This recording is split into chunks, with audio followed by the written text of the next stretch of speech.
आजमगढ़ से कंवरिया बोलबम बोले हो, कंवरिया बोलबम बोले हो। जल चढ़ता है गंगा जी के, खुश होते हैं भोले हो। कांवर लेके आजमगढ़ से कंवरिया बोलबम बोले हो, कांवर लेके आजमगढ़ से कंवरिया बोलबम बोले हो।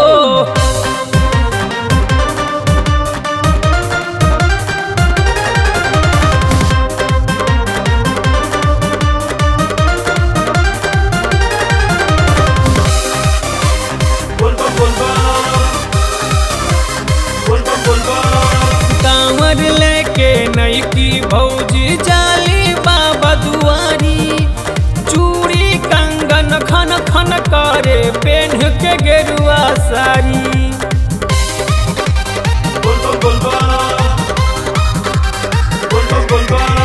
कांवर लेके नईकी भौजी जाली बाबा दुआरी, चूड़ी कंगन खन खन करे पेन्ह के गेरुआ साड़ी। बरसेले बादरिया भौजी झूम के नाची आज हो। कांवर लेके आजमगढ़ से कंवरिया बोलबम बोले हो, कांवर लेके आजमगढ़ से कंवरिया बोलबम बोले हो।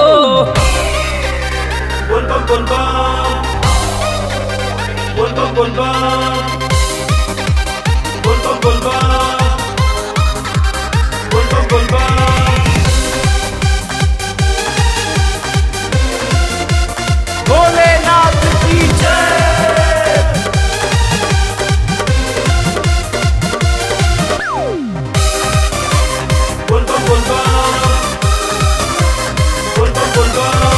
सुइया पहाड़ पे भौजी जाके जाली ठहराई, कहेली की हे भोले बाबा अब तो चलल न जाई।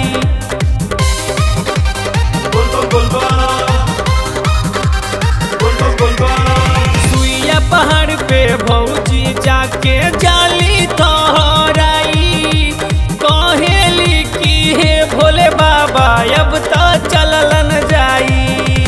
देवरू गोविंद गोपिया के विनती सुनली भोलेनाथ हो।